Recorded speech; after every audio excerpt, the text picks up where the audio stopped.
Good evening, everyone. You're listening to Red Pill 78. I am the Corruption Detector, and this is your Red Pill News, coming to you live from an undisclosed location in America. So glad that everyone is here tonight. We've got lots of people waiting in the audience. I see many patriots from all across the country and across the globe, nonetheless. People from Oklahoma, Florida, Mississippi, some Michigan. Where are we at? Where we go one, we go all. Lots of people in the know. My friend Methods is in the audience. Good to see you, buddy. I see Hulkinator. I see my mom, Real Red Pill 78 mom. Jojo, good to see you as well. Tucson, Arizona. Apopka, Florida. South Carolina, Indiana, Philly, Massachusetts, Florida, Seattle, Alberta. We'll be right back, very briefly, with Jeffrey Peterson. After a brief word from my sponsor, we'll see you in a sec. Roundup Weed Killer, the herbicidal product commonly used to kill weeds by millions of Americans at home and at work, has been declared cancer-causing by agency of the World Health Organization. Scientific studies have shown a causal association between Monsanto Roundup Weed Killer and an increased risk of non-Hodgkin's lymphoma. Glyphosate, the active chemical in Roundup, is likely a cancer-causing agent according to the World Health Organization's International Agency for Research on Cancer, the IARC. The IARC listed Roundup's ingredient glyphosate in Group 2A on its list of agents that may cause cancer. A Group 2A listing means the ingredient is probably carcinogenic to humans. If you or a loved one have been exposed to Roundup and were later diagnosed with cancer, you may be entitled to financial compensation. To see if you qualify for compensation today and get information about the ever-changing legal environment surrounding Roundup and to have your rights explained, please visit www.claimroundup.com. That's www.claimroundup.com and see if you qualify for compensation. All right, thank you so much for sticking around through that brief word from my sponsor. I want to welcome Jeffrey Peterson to the program. Thank you so much for being here, Jeff. Well, thanks for having me. I really enjoy your show. Good stuff. I've been a fan for a while. Well, that's awesome to hear, definitely. So, Jeff, for people who don't know you, you are a former CEO of a social media company called Pkwy, now known as Meet Me.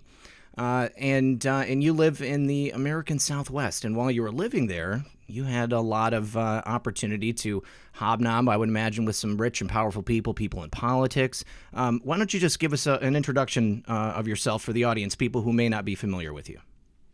Well, thank you. The very short version is exactly what you said. Prior accidental founder of America's first bilingual English-Spanish social network, Pkwy, launched at the peak of the dot-com boom in the late 90s, with none other than the pop star, Gloria Estefan, as our spokesperson. We went public on the NASDAQ stock market June 24th, 1999, raised about $100 million, and went out to the market with the Spanish, English, Hispanic equivalent of what was Yahoo back then. It's kind of the before social network era. Years later, that company grew up to a pretty substantial following. The stock shares traded on NASDAQ and the New York Stock Exchange. Eventually, the company was acquired by Rick Scott before he became governor of Florida when he was a venture capitalist. He changed the name to Meet Me, and we acquired a bunch of other social networks, High Five and Scout and others. Company still trades on NASDAQ, stock symbols MEET. I ran it as CEO for about 10 years during the era when we were a Hispanic social network, being a Caucasian white guy, pardon the term, and learned all about Latin America, specifically Mexico. What a strange fate for a guy who couldn't pass Spanish language class in 8th grade. But nevertheless, many, many important lessons learned along the way about business and international politics, and with none other than our state's, Arizona's governor, Janet Napolitano at the time. And now, when you were living there, you got to be very close with your neighbor. His name again was Marco Lopez, if I'm not mistaken. Was that correct? Yeah, he was a good friend. I feel a little ridiculous saying this as a 46-year-old man, but we were best friends. We lived next door to each other, and we shared a political career. Well, on the political side, we shared political interests with Governor Napolitano. He was her senior advisor, and I was on the executive committee of her Arizona-Mexico Commission, which is one of the top border policy groups in the United States. And the way I came across you is I saw you initially when you joined Twitter, and I believe it was kind of when the whole Nexium thing was really breaking ground. Things were coming out. And you were tweeting a lot about something called the Arizona Mafia. It was a concept, I was, perhaps thinking about, but I had never actually heard anyone talking about that before. I mean, what is the Arizona Mafia? Yeah, so Arizona Mafia started out as a joke name. They actually started it themselves. Napolitano Circle started calling themselves Arizona Mafia because they were so aggressive in the way they went about their politics. It's a group of friends, about 25 people, that are all loyal to Janet Napolitano. They went to Washington, D.C. with Janet when she became Homeland Security Director somewhere around the year 2008, right when Obama was elected. If you remember, Napolitano was Obama's strongest supporter in the National Governors Association. A lot of people credit Janet with helping him to launch his momentum that allowed him to become president. Anyways, Janet took about 25 of her loyalists to D.C. with her, and they were so aggressive in Washington, D.C. circles. They became known as Arizona Mafia. There's a newspaper of record in Arizona called the Arizona Capital Times that published an article calling them the Arizona Mafia. So we're actually not defaming anybody when we refer to them by the name that they established themselves, and they've been called that over the years in the media. So, as the Arizona Mafia, I mean, that name denotes, something a bit nefarious. I mean, yeah. When you were living there, I mean, you were a former Democrat, if I'm not mistaken. Yep. So you had contact with people in this arena. Did you have contact with other high-profile Democrats as well? Yeah, well, I'm not really a political guy. I had no idea what I was doing on the political side. I thought I was investing in my future, literally, by giving some of my Que Pasa money to the party. And then the Democrats from the national circuit come through Arizona all the time when they're fundraising. My gosh, I never had any idea how important fundraising was to politics until I started hanging around Napolitano. These people just raise money day in and out. Anyways, and so they kept asking me to give money to national Democratic figures as well, and I did. And so I got to know quite a few of the folks at the upper end of the party over a period of about 7 years. And how about your connections with people in Mexico, people in go ahead. Yeah, no, that's probably the most surreal side of the whole thing, just by virtue of being the Que Pasa founder. I was originally invited down to Mexico back when Que Pasa first went public in the late 90s by the Televisa people that run the big television network in Mexico City. That was when I first met Carlos Slim, Mexico's biggest businessman. He was at one of our first meetings just because he was one of the only guys in the group that spoke English, or a little bit of English. And I got to know these sort of big shot Mexican business figures for a very long time. I learned Spanish. I spoke Spanish a lot as a guy who never thought he would speak Spanish. And so I got to know a lot of them very well, invited into their inner circles. And so all of a sudden, as this white guy who grew up in Southern California, I had a bunch of political friends in Arizona, which is ground zero for border policy, and in Mexico City, which is the capital is the most important city in Latin America now. So you're placed centrally right there on the border, and you've got big political connections in both Mexico and Arizona. I mean, what kinds of things did you see going on between those that power dynamic there? I think what really opened my eyes early on was the amount of money the folks on the Mexican side were working with. I had no idea, just as a regular American guy, I didn't know really the sheer economic power of that country. When we grow up in the United States and we think of Mexico, we always think of the movies that kind of switch to black and white when they start talking about Mexico, and there's a picture of a donkey on a border town or something. And that's it. I'm not said to be racist or anything. I mean, even the Mexicans say it about their own country. They say, how come movies always show a picture of a donkey when in fact we're a country of 100 million people, And Mexico has a solid 12 or 15 middle-class cities where when you go there, there's people driving around in Hondas and BMWs and the same cars we see in our American cities and going about their business, right? So my eyes were really open. I got into Mexico City. I toured the Mexican Stock Exchange. I realized these people were working with, even on the business side at Televisa, the television station, their budgets went into the billions of dollars. Like, I didn't know that, right? And so that was one of the first things I noticed.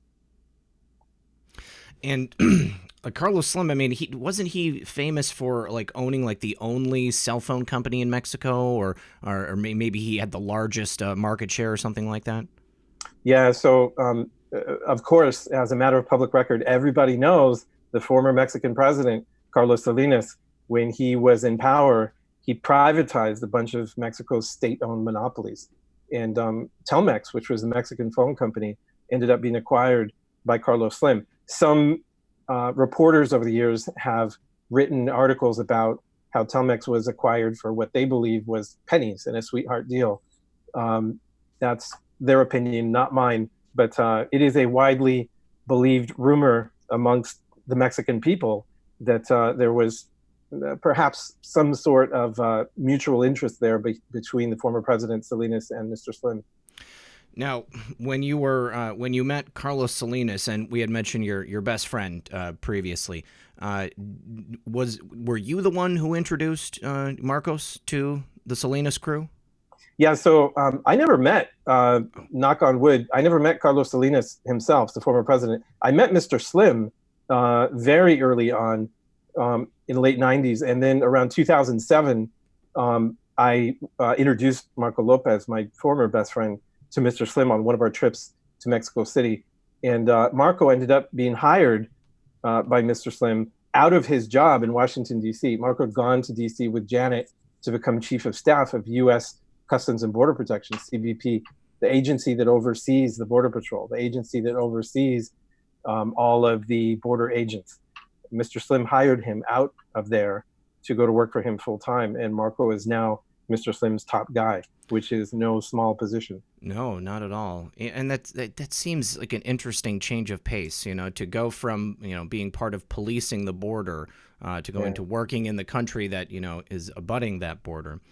And it's interesting. I think that, when I think about Gina Napolitano, I think about her at DHS. I don't think about her as the governor of Arizona just because I'm not from Arizona. What kind of a person is Janet Napolitano, if you can comment on that?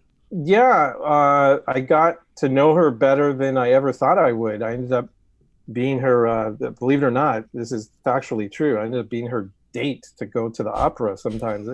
Yeah, I mean, she's very smart. Everybody who knows her will say she is a intellectual powerhouse. She's a great lawyer. Ironically, she's a freedom of speech lawyer. And she has a reputation for being very, very aggressive. I think everybody who has had the pleasure of either working with her or against her would agree with that statement. And when you were hobnobbing with these people, did you ever have contact with any of the people that are associated with the Mexican arm of the NXIVM organization? Yeah, so I never met Carlos Salinas, the former president of Mexico, but I met his son. I met Emiliano. And it was 2014 when Emiliano had a visit to his home in Mexico City. He invited me to join this group called ESP that I didn't think much of at the time. The way he described it, I thought it was just one of these sort of self-help or multi-level companies. I just kind of tuned it out. He suggested that I should join, and I just kind of blew him off. But that was when things started getting weird with me and my former group of friends. And you were talking about the money that goes back and forth between these groups. What kinds of things, were they just giving money like outwardly for, campaigns and stuff like that? Or did you see money changing hands or like deals being done as a result of this money going back and forth? Well, I saw many, many business deals over the years, and I heard many, many stories about things that were being done. I would always tell people, I'm just a computer guy. I don't really know the inner workings of everybody's offshore accounts, but I'd hear the stories about the offshore accounts. I saw the yachts. I mean, these guys used to send a Gulfstream jet up to Scottsdale, Arizona to pick me up. And it was empty, right? It would just pick me up and fly me down over the Mexican desert for a few hours just to go to breakfast, right? It was pretty weird. Yeah. And the airport we would land at had nothing but they had another 3 jets just like it out in the middle of the desert. I mean, obviously they built it themselves. And when I tell you they're working with serious budget, this is no joke. These guys have resources like many Americans don't understand they have. Now, how about the Mexican cartels? Did you see anything regarding their influence in all of this? Again, what I always heard were stories, right? So when you're close to Mexican senators and other people that work in politics, and anyone who's familiar with Mexican culture knows they like to stay up late at night and drink and talk and gossip. You hear many, many stories. So reflecting back on all the stories I heard over the years, it was really when the Nexium story broke that I started to put together all the dots and sort of flash back to all this information I've been privy to over the years, and things really started to make sense to me. I didn't have much of a reason to, and I find myself wishing I would have paid more attention now. But at the time, my interest was always, first of all, at the time, running my social network, right, which had a whole bunch of Spanish-speaking users.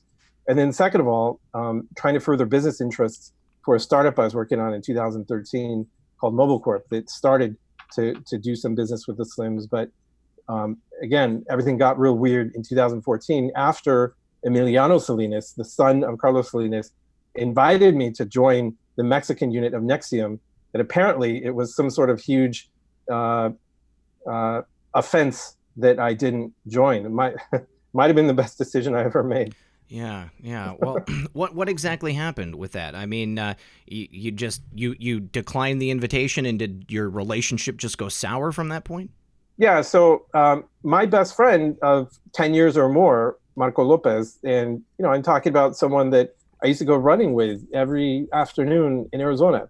Ironically, we'd spend many of those afternoons talking about how Mexico was so corrupt due to the Salinas people. We were both very interested in Mexico. Now Marco works for them. But anyways, all of a sudden, here's a guy that when I first met him was selling telemarketing for $8 an hour, right? And I watch and assist with his rise through the political ranks. And, I view him as a nice young person from Southern Arizona. I know his parents and everything. That all of a sudden we're in DC one afternoon, and Marco's on the phone with Emiliano. He hangs up with him, and I asked him a question about it, and he says, "Look, if you tell anybody about this, first they're going to kill you, and then they're going to kill your whole family." What? And I'm like, I really know, for a second there, I think he's joking, but it's like, just imagine if, a guy that, I didn't go to school with Marco, but that was sort of the context of our relationship. Someone you grew up with, all of a sudden turned to you and made a statement like that with a frightened and sort of deranged look in their face. It's like a different person, right? It wasn't the same Marco I knew anymore. And so that's when I got the first clue that something was very, very wrong.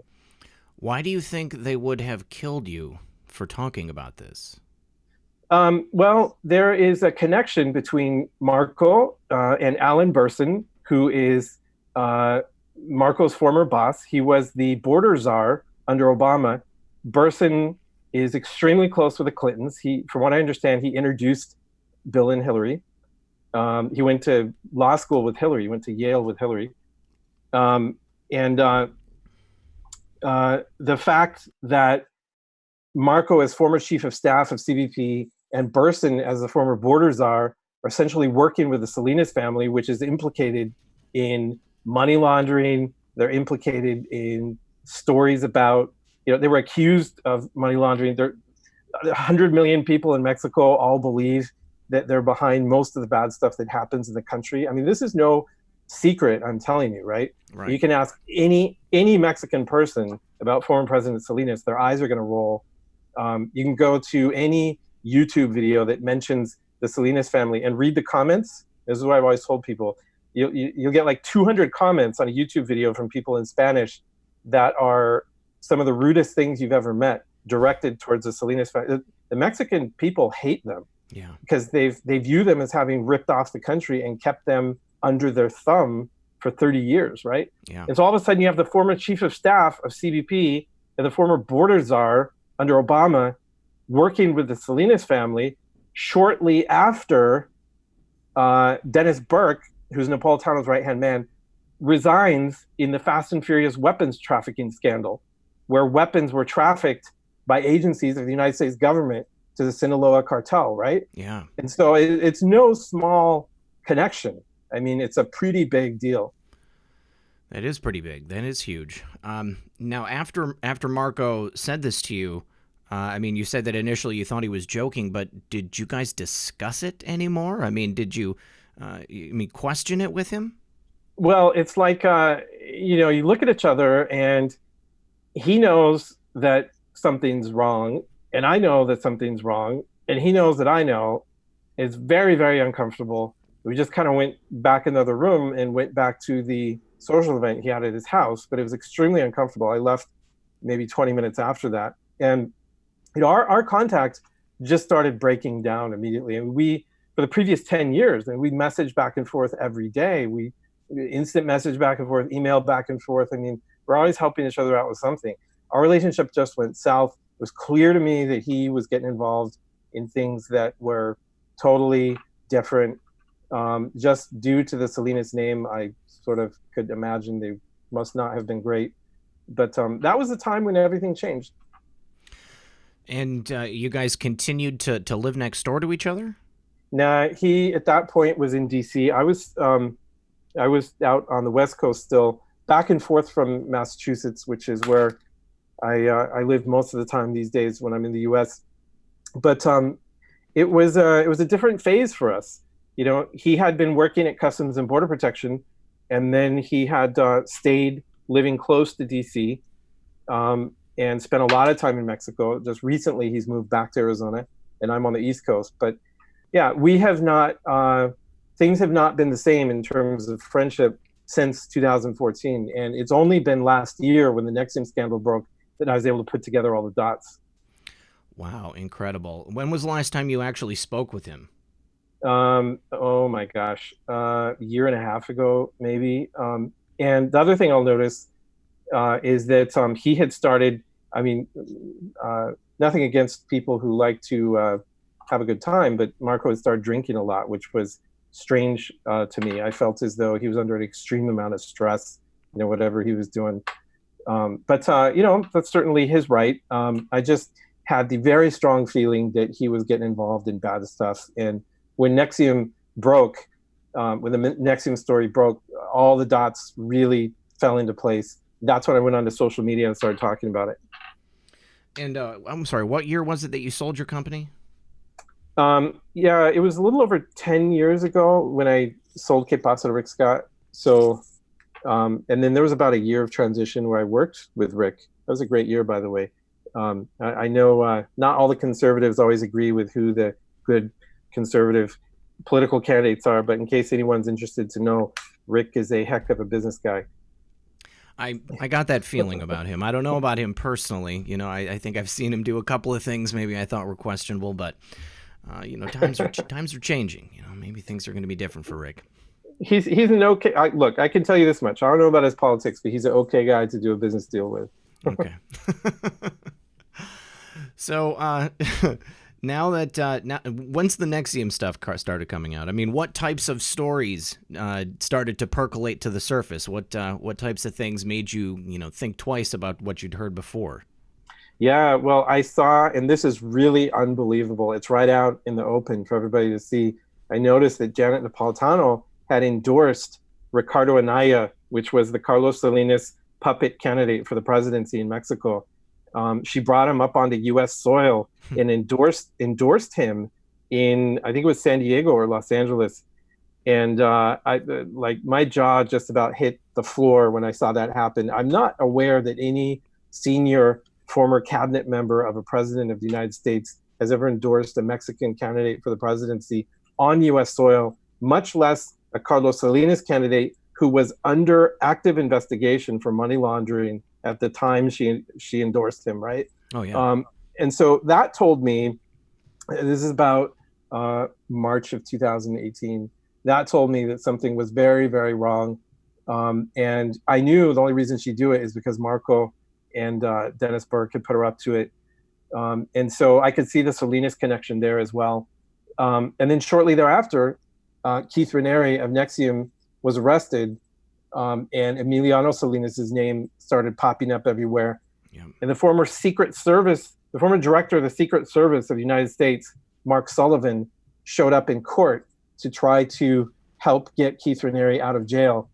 And that's when I realized just how deep Janet Napolitano's crew was entrenched with the Salinas family, because they're there trying to get Keith Raniere out of jail using the former Secret Service director. It's unbelievable, right? I was unaware of that. Yeah, it's in the court documents. So I had to reset an old Twitter account of mine. It's funny for a guy who I used to have 35 million followers on my own social network on ¿Qué pasa? Right? To go back and reset an old Twitter account, I've got like 2,000 followers, right?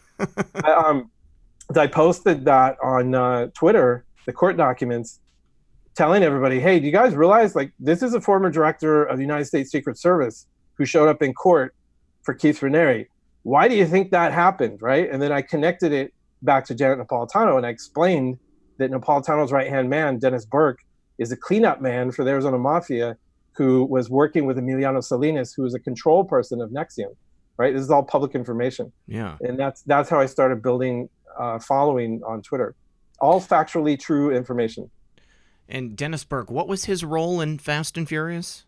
Yeah, he's the only guy who took the public blame. He resigned. He was the United States attorney, so he was a big shot law enforcement figure for Arizona, right? United States attorney sits over the federal agencies, the FBI, the ATF, et cetera.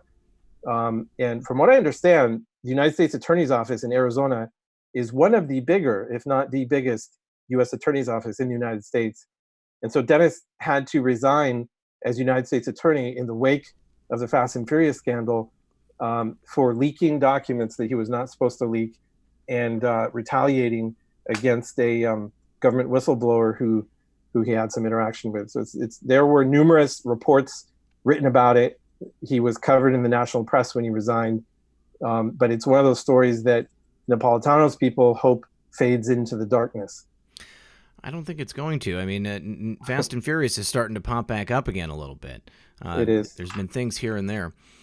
So what now that there's a new administration down there in Mexico, and I don't know much about Mexican politics, so I rely on you for the filtration of information out of that. But even I had heard about the charges that were pending potentially against Carlos Salinas and his son. Even before it came out that he was a part of the whole Nexium Mexico ESP down there.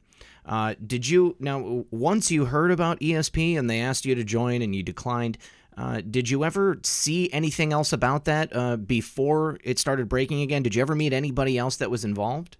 No, I had a few follow-up calls from Emiliano Salinas where we had talked about some business and there was further mention of ESP. But again, I never, I had no reason to believe it was anything special. When you're an entrepreneur, and again, I'm no Bill Gates or Elon Musk, but a few people knew who I was, I guess, particularly in my business. There's only a few American entrepreneurs that have worked in Hispanic internet. And people are always pitching you stuff, right? And so I didn't really think twice about it. I just heard him as another guy that was like, well, you should join my business group, right? But I did notice that all of my group of friends were sort of pulled away from me by some thing that I didn't understand. And that's why a lot of the stuff that had happened didn't make sense to me until the Nexium story broke. So you think that all of your friends and associates were pulled into this then? Well, it's hard to make those sort of broad generalizations, but it was clear to me that there was some kind of invisible hand that was influencing them. It's like the truth always comes out, right? Yeah. Sometimes it takes a while. And so in retrospect, I now know that that invisible hand was the Mexican PRI, the Salinas family. Wow. Now, what's been going on since Keith Rainier and the Nexium trial with regards to the PRI and their power in Mexico? Yeah, so it appears like, and if you're not an expert in Mexican politics, like I'm not really either, but I guess I know more than most people, right, Right. on the American side. It appears, from what I can tell, as though the PRI, which is the old entrenched controlling Mexican political party of the past 100+ years, it appears as though they're under attack all of a sudden from the new Mexican president, Lopez Obrador. I say appears because in Mexico, you never know. But there's some pretty strong signs that that's the case. Yeah, there's been a couple of stories that I've seen with regards to public corruption down there in Mexico and Lopez Obrador doing something about it. Yeah. And it's interesting the type of relationship that we have with Mexico. I mean, by nature of proximity, we have to have good relations with Mexico, and President Trump does a great job of putting on political theater, so like there's been a couple of public spats, it seems, between them, but every time they have to meet, everything seems to be going really well. The USMCA is going to get passed, that was at least negotiated between them. And, I have to imagine that due to the types of things that have been going on with, the trading of information and, perhaps drug smuggling and Fast and Furious, all that stuff, President Trump is aware of that stuff, and he's got to be working with the Mexican authorities to get that kind of cleaned up, I would imagine. He is. I've been in contact with the Terry family. You may know Brian Terry was one of the border officers that was killed by Fast and Furious weapons that Dennis Burke allowed to walk into Mexico in his botched operation. I've been in touch with the very heroic Terry family for some time now. And President Trump told Brian Terry's brother, Kent Terry, that Fast and Furious was bigger than he'd imagined. And that he's doing everything to get to the bottom of it, and that he was going to get to the bottom of it. And so the Terry family takes those statements they take the president at his word that he's going to get to the bottom of it. And they've been seeing some movement for the first time in a long time. That's really good news. That's great to hear. Now, you had tweeted out this story from the Washington Times about attorney for ex-presidents in Mexico ordered to stand trial. And this is an attorney for the brother of former President Salinas? Yeah. So I guess the correct way to characterize it is the attorney who was just arrested last week in Mexico, which seems to be pretty big news. Like everyone's getting hit with so much information. We need to decide what we're going to pay attention to, what we're not. This appears to be, I would categorize it as one of the top stories of the year. This attorney's name is, I think it's Juan Collado. Yeah. He was a Salinas family insider. He's an Argentinian gentleman who has been defending that family and handling their very complex scandals and criminal cases for years. He was out to lunch last week in Mexico City, in the posh part of Mexico City at Morton's restaurant. And the place got surrounded by, from what I hear, 15 black Suburbans. And the Mexican federal police took him into custody right there. And he was actually having lunch with another Salinas friend who is the head of the Pemex union. Pemex is the big state oil company. And this gentleman who's the head of the Pemex union is considered very corrupt. He's been under investigation for a long time too. What the Mexican media is reporting is everyone thought the federal police were there to arrest Mr. Deschamps, and they were totally surprised when they actually went for the Salinas family attorney instead, Juan Collado. So to put this in perspective for you, this story ties former President Salinas to the immediate former president of Mexico, Enrique Peña Nieto, which is a major scandal. All of Mexico believed that Peña Nieto was a Salinas puppet, but now you've got, as of last week, a actual criminal case on the books that makes that accusation. Peña Nieto has left Mexico. He's in Spain. Another Salinas associate was just put in handcuffs in Spain a few weeks ago, and is under arrest. And Salinas himself is out of Mexico in London. And so that's why I say it appears as though what they call in Spanish the dinosaurs of the the old controlling powerful force, it appears as though they're under attack by the new president of Mexico, López Obrador, which as an American, as a American who identifies with conservative priorities, I view that as very good news. Definitely. That would kind of be like someone, the lawyer for both Hillary Clinton and President Obama being arrested. You got it. And even more so than lawyers, sort of consigliere, I would say. Yeah. the fixer. Yeah, you got it. And so that's a big deal. This is a guy that defended Raúl Salinas, the brother of Carlos Salinas, in his assassination trial, right? So he's got deep family secrets. And for him to be arrested by federal police, you have to remember how many people these PRI members have on the inside of the law enforcement apparatus. For them to actually be arrested in Mexico by the federal police, that is a big deal. That's why I say it's going to be one of the top stories of the year, and it has the potential. Okay, we have to remember in Mexico, we don't always see justice, right? But it has the potential to really change things. Yeah, I don't. I'm not clear exactly on how the structure of Mexico's government is set up, but how much, like, what percentage of the government, like, how much power does the PRI still maintain? That's the question. Yeah. Nobody knows. It's because it's very complicated. You'll get the same sort of laugh from any Mexican politician you ask that question to, because PRI is so sophisticated. They run candidates on the opposition party all the time. They create other political parties themselves all the time. Years ago, they created the Green Party of Mexico to try to be able to tap into some of the younger vote. And so nobody really knows. The belief is if you have 100 years of accumulation of power and wealth and stockpiling of information and political favors, they are a force to be reckoned with.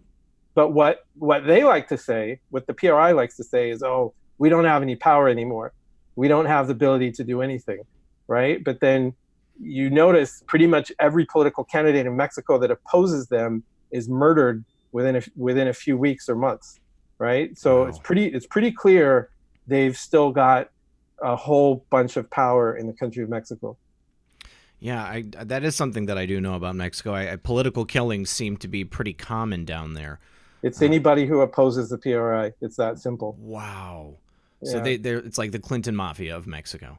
Well, yeah. In a manner of speaking. You know, what's that key on your calculator to multiply by exponential number? I mean, Real. Yeah, I mean, yeah. Even more powerful. That's insane. In terms of numbers. Yeah. Wow. How many political parties do they have in Mexico? Do you know that? Yeah, there's the three big ones. There's the PRI, the PAN, which was Vicente Fox's party. So, you know, good old Vicente Fox, which has been out there attacking President Trump. Mm-hmm. Like, he likes to make YouTube videos with bad words, and he's trying to be very profound. I used to know Vicente Fox. I worked on some stuff with him. I was actually very disappointed to see him making a fool out of himself with these Trump insult videos. I thought he was more sophisticated than that. But anyways, Vicente Fox himself, he ran in the opposition party, the PAN. I was there in Mexico when he was inaugurated.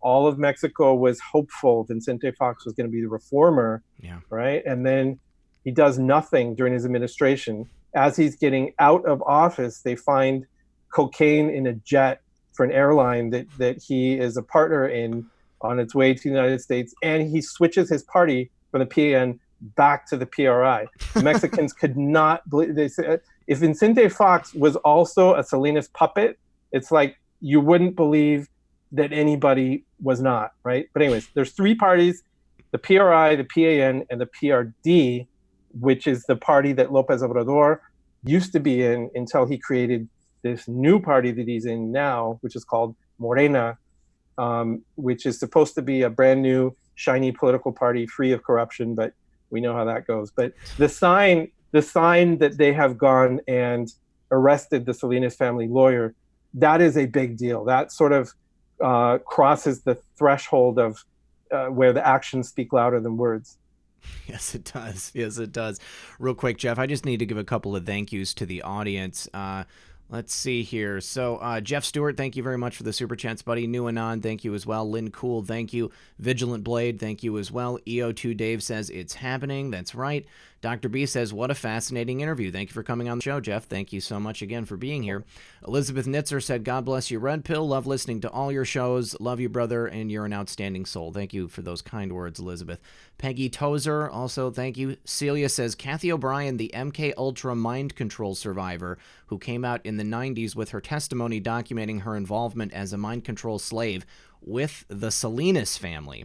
She says, among many others. Dr. B is an actual doctor, and during the course of her career, she has worked with many people that were involved in some fashion in the MK Ultra program here in America. So it doesn't really surprise me to imagine that the Salinas family would have something to do with that, especially if they had something to do with NXIVM. And it seems like, from what I read, the son, Salinas, and Keith Rainier were extremely close. And Keith Rainier was looking to set up sort of his own fiefdom down there in Mexico. And the Salinases were essentially helping him to do that. They were making it happen for him.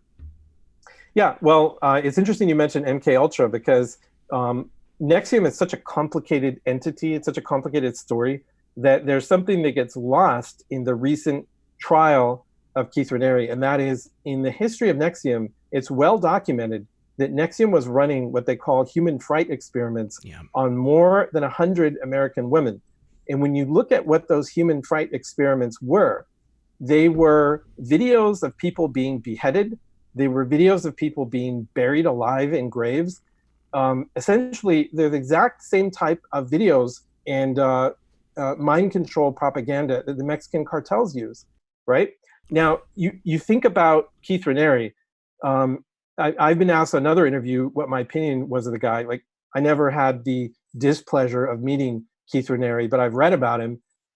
He kind of sounds like, pardon the term, I call him a putz, right? Like he's this guy that he'd stay up late at night and play volleyball with a bunch of women, right? And tell people that he was a judo master. I mean, like, it's true. It's so bad. I mean, like, why is that guy going to want to run human fright experiments on women with data sensors connected to them, which is what they were doing? To me, that speaks of state-sponsored methodology where data is being returned for analysis, right? And it may be the first time that the Mexican PRI has conducted testing on human specimens on U.S. soil. I tell people, like, they say, Jeff, what do you think NXIVM was? Because it's so darn confusing. Like, I can't prove it. It's just a guess. To me, it sounds more like a Mexican PRI sleeper cell than it does, some guy's club of friends. But I think they may have been bribing him. There's an article that was well published in the American media that Mexican cartels were using women to bribe border agents a few years ago. There's definitely a cartel tactic to arrange that sort of thing. But when you look at the underlying activities, some of the things that were happening in NXIVM, it's suggestive of state-sponsored activity. So I don't know. You got to look a little bit deeper. I think there's more. People ask the question, who was really running? Who's really the control force behind NXIVM? Was it Keith Rainier or was it Emiliano Salinas? And I see a level of sophistication there that goes beyond this sort of, you shouldn't throw stones in a glass house, right? But this sort of pudgy white guy that was that was running this organization. I think there might have been more to it. It's very interesting that you say that. I have never thought about it in those terms. I mean, the things that I saw Keith Rainier, doing his doctor, doing those experiments on the women, all that stuff. I mean, it was definitely recalled for me elements of MK Ultra. So I kind of thought that perhaps he was part of some maybe privatization of like black budget programs, here in America. But That makes a lot of sense. He had extremely close ties with Mexico, and I did not know that those are the same types of things that they used with the cartels. That is extremely scary. The stuff he was doing was just awful. Yeah, and there's more. And Dennis Burke, the same attorney that resigned in Fast and Furious, was representing the quote unquote ethical science foundation of Claire Bronfman that was sponsoring these human fried experiments. And Dennis Burke is the one that has the tie back to Emiliano Salinas in Mexico. So you have a direct link from the human fried experiments to Claire Bronfman to Emiliano Salinas right there. Wow. Right. But this doesn't get reported by the press. What gets reported by the press is the fact that Keith Raniere stood trial, which is good, and that needs to be reported. But there's a lot more to the NXIVM story than just that. Yeah, there's a ton of connections between Keith Raniere and NXIVM, and big, powerful elements here in America. But America, Canada, and Mexico, all of them. Did you or any of the people that you knew throughout your career, did you ever see any connections to Canada as well? Yeah, so that's something that I'm more interested in all the time. The obvious connection comes through the Bronfmans, right? But also, if you look back to the first time President Salinas from Mexico went into exile after he left office, it was a time when the Mexican peso was crashing due to his devaluation policy and some other things that happened. Former President Salinas got on a jet and flew from Mexico City to Montreal, Canada, right, where he went and met with the Bronfmans. I mean, this is back in the early 90s. That family connection between the Salinas family and the Bronfman family goes way back. When I started talking on Twitter about this, I realized something that I didn't realize before, that my former neighbor in Arizona, my other neighbor, John McCain, is also tied to the Bronfman family from years past. And I knew the Napolitano people were very friendly with the McCain people. I saw them together all the time right in front of my eyes. John McCain lived in the same building as me in Phoenix. Wow. And so I had a front row seat to all this stuff that I was sort of too naive to appreciate at the time, right? What can you elaborate on No Name's connection with the Bronfmans? I was not aware of that. Yeah, so McCain married Cindy Hensley is her original name. So Cindy McCain, his wife, is from Arizona's original alcohol trafficking family, if you will. Very, very wealthy family that made their fortune through alcohol routes and distributorships, I guess, which links back up into the old Bronfman Seagram's family fortune, which had done a similar thing with their, that's where they derived their fortune from as well. So these ties, from what I understand, they go way back in history. We have a bunch of researchers on the internet now that seem to know all about this stuff. Like, I didn't even know this about the McCain's ties to the Bronfmans. People have been telling me about it on Twitter for the past year. That's great. That's great. Yeah, it's one of the better things about social media is that it has created essentially an unlimited research resource. I mean, if you want to find something out, you have the ability to go and do it. And I think it's pretty funny because I think what's happened with the internet is the exact opposite of what was originally planned at first. I think that it was initially conceived as some type of, all-seeing control grid. They were going to be able to pump, just basically worthless programming into people at all times and keep them occupied. And instead, people flipped it on their heads, and now we have just an entire army of digital soldiers out there constantly looking into all of the smallest bits of minutia that you can possibly think of. That's right. And they can try to stop it, but I believe more in the power of the people than the ability to silence them. So I think ultimately the truth will prevail. Definitely, definitely. So, well, Jeff, I haven't asked you about Q. Are you a follower of Q? I am a naive person when it comes to Q. I've had people talk to me about Q. I'm familiar with some of the background. I am good friends with Paul Saran on Twitter in Brazil, if you know who he is, who's a big Q person. But I'm not a Q expert. Maybe you could tell us how some of this NXIVM and I actually see a coincidence in the timing of the Epstein arrest and what's happening with this arrest against the Salinas family lawyer in Mexico. I wonder if Q has said anything about that. I personally haven't, I haven't seen anything with regard to the Mexico arrest, but I mean, I would think that there must be some type of correlation to it. I mean, just by virtue of timing, Jeffrey Epstein, it's a huge story right now. It's clearly, it again ties to many, many rich and powerful people, and it has a lot of familiar echoes to Rainier and Nexium with regard to the type of thing that they're doing. I mean, it's human trafficking, and human trafficking is huge in Mexico. And you can bet your bottom dollar that Dennis Burke, who is what the national press publications have called, quote unquote, the most politically connected lawyer in the Democratic Party, you can bet your bottom dollar that Dennis Burke has been assigned the rotten job of cleanup man for someone at the highest levels in the Democratic Party for the Epstein thing, because that's what he does. He cleans up the worst disasters that the party has. I'm very interested to see where the Arizona Mafia's interests intersect with that of the disastrous Epstein case that's coming out right now. You can bet your bottom dollar that it does.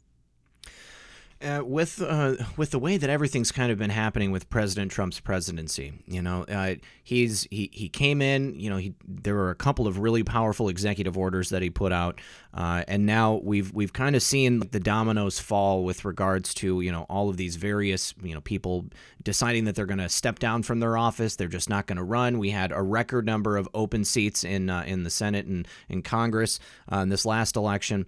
What's the political environment been like in Arizona, and especially considering now the fight over the border and all that? Yeah, well, there's so much money that is made available to the Democratic Party from the Mexican interests that they're just being infiltrated through my former friend Marco. I think I sent you a picture with my former friend Kirsten Sinema. I don't know if you have that. Yes, I do have that. Yeah. She is, I was around for Kirsten's very first campaigns at the state level in Arizona. She was a good friend for years.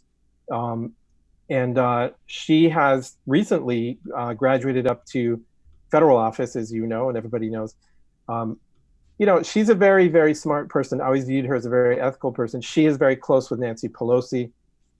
I have seen Pelosi's clear bias towards Mexican PRI interests. I mean, I've tweeted about this. It's too much to hide. And I know the connection to Pelosi runs through the Arizona Mafia, through Kirsten Sinema in Arizona. So, again, I can't prove it, but I would, it makes logical sense to me that Sinema is being influenced by the Mexican money, who is influencing Pelosi, who's being influenced by Sinema. And I hate to think that way because it doesn't feel right to me. But again, I know my former friends, they're all lawyers. Kirsten's a lawyer. Well, Marco isn't a lawyer, but Janet's a lawyer. Kirsten's a lawyer. They all try to, or actually do things in a way that is quote unquote, legal at the end of the day in terms of their registrations and documents and everything else. But it's one thing to register yourself as a lobbyist the proper way or whatever. It's another thing to just consider the lack of decency in putting the priorities of a foreign country ahead of your own country, which is what I worry they're doing. I would have to say that that's what I worry they're doing as well. I mean, it sure feels like it. Another aspect of it is survival. I think the Democrats are looking to import as many illegal voters as possible because there was question of voter fraud in Arizona in this last election. I mean, specifically in Sinema's race. I mean, what was your opinion on that? Absolutely. So when I was in Mexico, people used to tell me stories about Mexican political campaigns. Like friends would tell me that because I was friends with the kids of people that were senior senators or former presidents, right? And so their kids would be in their late 20s or early 30s. They would tell me stories of growing up and burning ballots during election season and growing up in dumpster diving during election season. Wow. And that's the same stuff that happened this time around in Arizona. There was dumpster diving. There was, and there's a report out about this from the Republican Party where they're investigating it. There were people that were knocking on doors and asking people for their incomplete voter forms so that they could fill them out and mail them in themselves. Mm. Those are Mexican election manipulation tactics, and I know where they come from. They come from the same place that the money's coming from, the Mexican PRI. And like, again, you're going to hear, at some point, because these are sophisticated political operators, you're going to hear them send out the talking head, maybe Marco himself, right? And they try to say, well, the Mexican PRI doesn't have any power anymore, right? And then you have to look at the Mexico City airport project they put together, whose budget was $20 billion US, right? Of course they have power. That's a controversial project that's been put on hold for now. But what I'm saying is the terms they work on are not insignificant. No, not at all. Well, Jeff, we're coming to the top of the hour. We've got 5 minutes left. Was there anything that we didn't hit on? And I want you to come back because I know that there's so much more that we could talk about. But anything in the last 5 minutes that you wanted to discuss that we haven't gotten a chance to yet? There is a project in the Arizona desert called Skybridge, Arizona, that is at Mesa Gateway Airport right outside of Phoenix that promises to be the first airport on U.S. soil with both Mexican customs and U.S. customs in the same facility. This has been arranged by my former friend Marco Lopez, who works for Carlos Salinas, the very controversial former president of Mexico. You have to ask yourself, if there is an international port being installed on U.S. soil right outside of Phoenix that has both Mexican and U.S. customs in the same facility, what is the purpose for doing that? And why does it just so happen to be funded by an unknown guy from Mexico who appears to have unlimited funds? So I've been pointing that one out to some of my followers on Twitter as a potential questionable new international port of entry. I think President Trump needs to take a very careful look at it. There are other signs of the fingerprints of the Mexican PRI all over the current activities of the United States Democratic Party. Many opportunities for smart researchers to dig on things they don't understand that the Democrats are doing. You may just find some of your answers south of the border. Well, it sure seems like it. Have you considered getting in touch with the anyone in the Trump administration to offer up any of the information that you've got? They have reached out to me. They're very busy people, but little by little, we do have a dialogue going. So I know some of the information is getting where it needs to be. I've actually had members of the intelligence community reach out to me as well. And so, look, I don't know everything. I can't prove everything. All I can do is talk about what I've seen over the years. There's people a whole lot smarter than me that are going to figure it all out.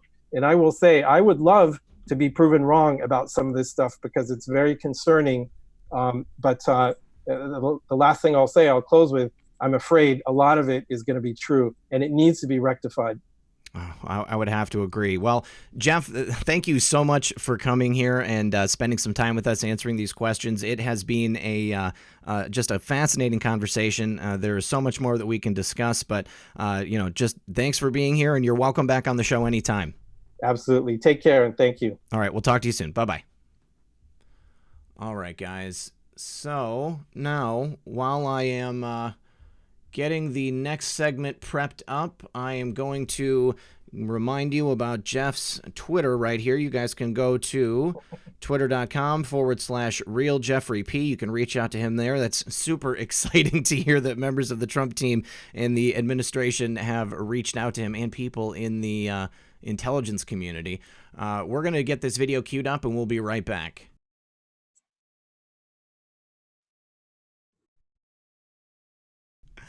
All right, so once again, that is Real Jeffrey P on Twitter. Looks like we've already got a couple of our next guests here in the audience. Here on the call. We've got Jason Was Gentile and Severe on. Severe, you jumped in there a little early, bud. You you knocked off the formatting on the screen, but that's okay. I did a quick recovery.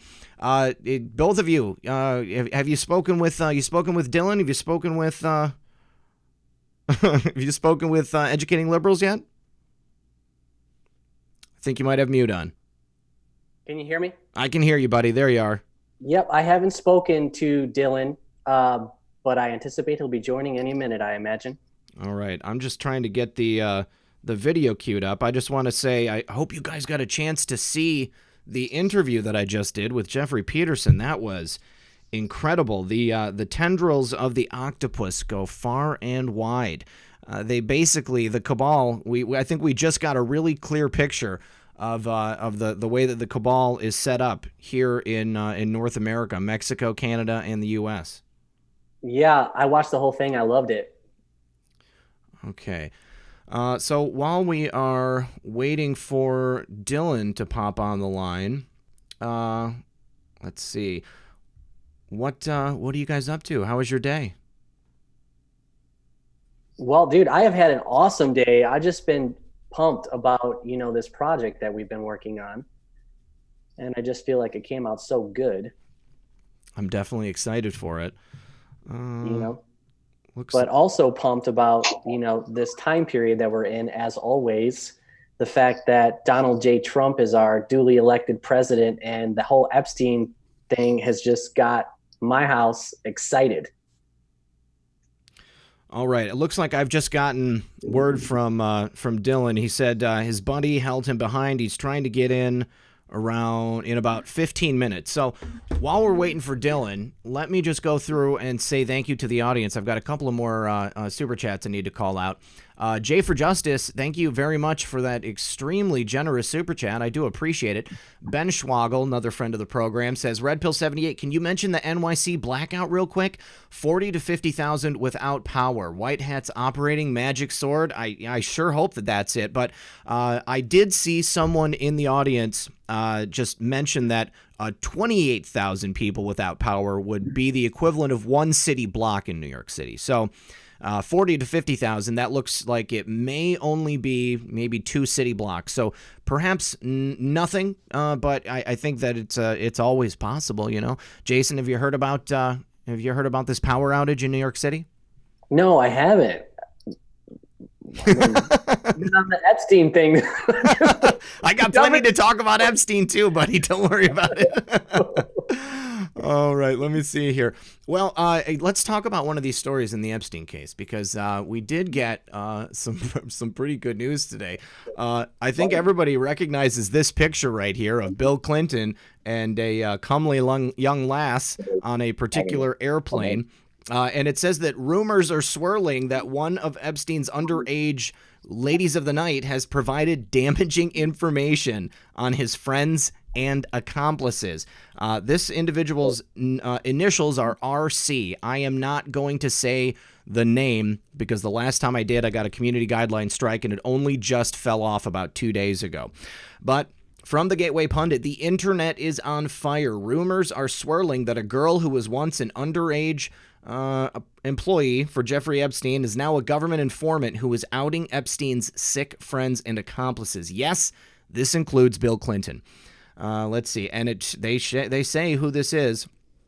A girl by the name of Rachel, I'm just going to stop there, is suspected of being a witness to Jeffrey Epstein's crimes on his island. Do you guys realize how big this is? Perhaps the reason that we were told about this young lady by our favorite Anon is because they have known all along that she was going to be acting as a cooperating witness. We are so excited about that. I'm so ready for it. So ready for it. Watch out for her name. That is right. We were told, watch out for her name. And this is certainly her name being brought out. A couple more thank yous here.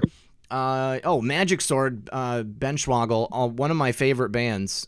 They just had a new EP come out last month. So if you guys, Magic Sword is a song that was posted on the boards by our favorite Anon, which said that it was a song being played by operators when they were going into a mission, and it is just amazing. If you guys haven't heard Magic Sword, go check them out. They're great. Let's see. And we've got also, my friend God's Guy, still blue skies in Cali since underground bomb quakes, 4th of July. Hooray for our side. Thank you, Jesus. Glad to hear it, Guy. Thank you for that super chat also. Kimberly Bogan says, Team Bogan loves RP78. Keep up the great work. Thank you so much. Tanette Booth, Q and MK still going on island out of country. I wouldn't doubt it, Tanette. I'm certain that MK stuff is happening all over the country, probably all over the world. The government and perhaps some rogue intelligence agencies, they have set up black sites all over the place. February Kel says, keep up the good work, Patriots. M3 sent me methods. Thank you for sending somebody. Also, Kimberly Bogan said, red pill him, Red Pill 78. That's great.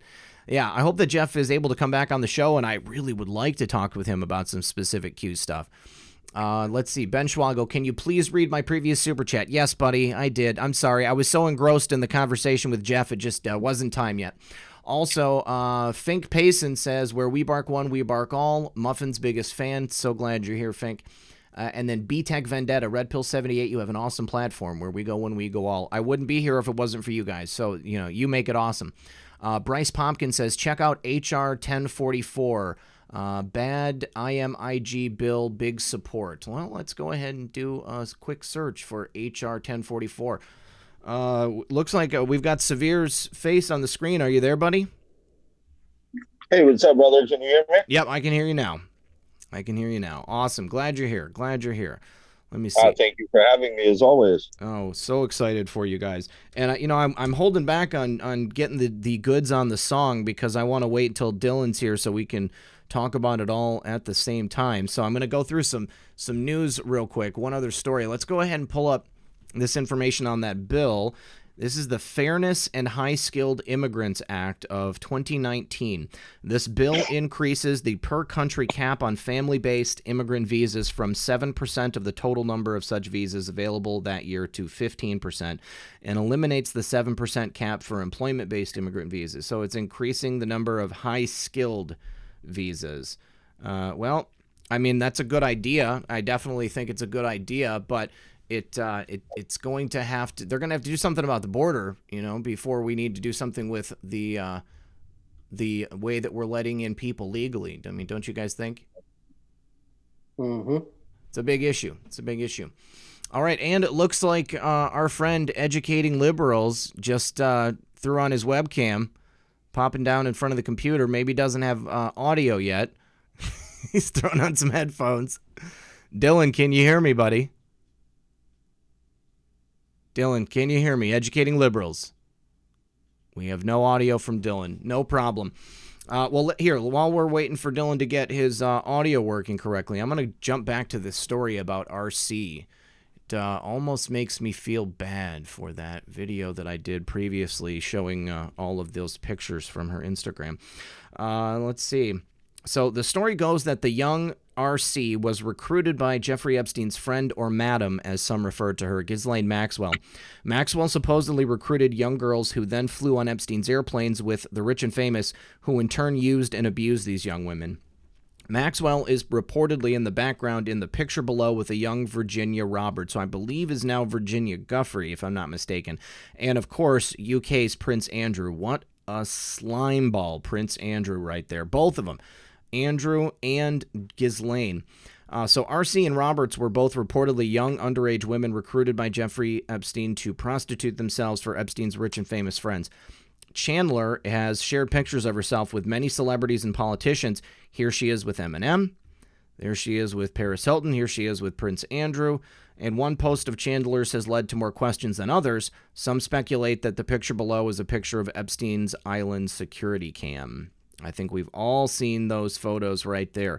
No doubt there's a lot of evidence tying RC to Epstein and the rich and famous. If she is a witness for the government, Epstein, Clinton, and others may be in for a lot of trouble. Looks like they removed one photo posted there from the page. Educating Liberals, can you hear us? Yeah, what's up, dude? Hey, what's up, Dylan? Okay, so now we have the whole crew in the house. We have Educating Liberals, we have Jason Was a Gentile, and we have Severanon. Severe, let's start with you. Say hello to the audience, my friend. Hey, what's up, everyone out there? Good to be here, and awesome to break yet another song on your show, man. It's always a blast coming here. I'm definitely excited about it. And coming up next, Jason Was a Gentile, the producer. How are you, buddy? Jason was a Gentile. Yeah. Excited to be a part of the counterculture movement. And I just want to say this is very exciting. I'm super pumped. I've been just stoked about this for like 2 weeks. And here we are, the final culmination of this tune. Dude, I am super excited myself. And moving on finally to the new crew member, Dylan from Educating Liberals. How you doing, buddy? Glad you're here. Good, man. It's been a long day. I went golfing 9 holes, and then I went out to the lake for the first time all year. And if anyone knows about Minnesota, we have like 3 months of summer. So I was lucky enough to get out on the lake for a little bit, and then it was crazy to get back. But I'm glad that I'm here. Hey, I'm glad you made it. Glad you made it. You know, I mean, I guess I thought everybody only had 3 months of summer. Trust me, Minnesota is different, man. All right. Well, so you guys, tell us about this new song. It's called Venezuela. Go ahead, Jason. Okay, I'll just get it started. So, all right, just how this thing happened. So, you know, Dylan, aka Educating Liberals, he's on a live stream with you, right? Red Pill, and he says, "Oh yeah, by the way, I'm a rapper, and I want to. This is, you know, can I?" And then you were like, "Bust out a verse on me." And he was like, "Oh no." And he was like, "Okay." And then so I was watching that, and I was like, "Oh snap!" So he like, you know, has some rides a beat.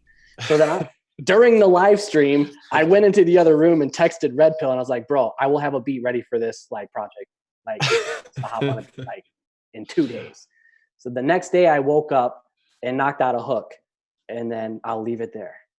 Dude, it was amazing. It was amazing. It was so good. I had no idea you were so talented.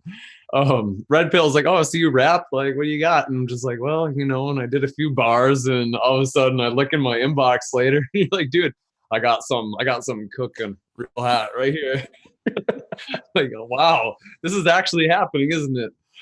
And then, it happened. Absolutely. It was amazing. Like it was meant to happen, if you're asking me.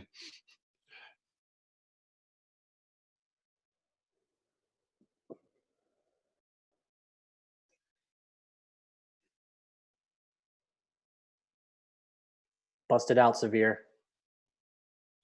Oh, it was a blast working with these two guys. I mean, I'm used to working with Jay. We've done a few tracks together. We're going to do many more. It was awesome working with Dylan, and definitely look forward to working with him again in the future. And yeah, this was just an awesome project. It's just something special, and I hope everyone sees the hard work and the time that went into it, and the vision that we have. And awesome work was done by Space Shot as well, and Brianna. I mean, these guys put a lot of work into this, and it's awesome. And I just hope you guys appreciate it as much as we enjoyed putting it together.